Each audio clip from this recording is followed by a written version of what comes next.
Viral di media sosial postingan video yang menunjukkan sebuah mobil terbawa arus tenggelam masuk saluran irigasi di Kabupaten Oku Timur, Senin, tanggal 27 Desember tahun 2021.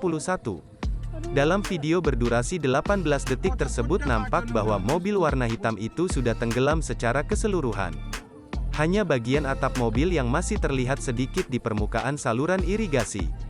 Sampai dengan berita ini diturunkan, Tribun Sumsel masih berupaya menghubungi Kasat Lantas Polres Oku Timur AKP Yudi Cahyoni.